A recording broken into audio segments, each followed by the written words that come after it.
There was actually one tradition that my family did.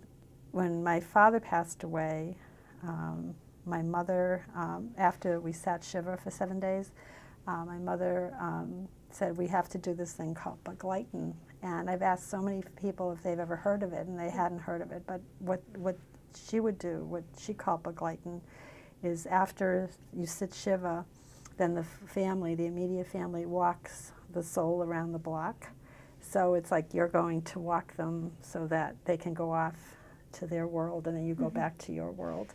But I had never heard that before, and I've looked it up, and I haven't heard that as a tradition, but it was something that my mother said was definitely a tradition that she grew up with. So it's called Begleiten, which makes sense. It's, you know, to take you to the airport, Begleiten, take you to heaven, Begleiten, whatever.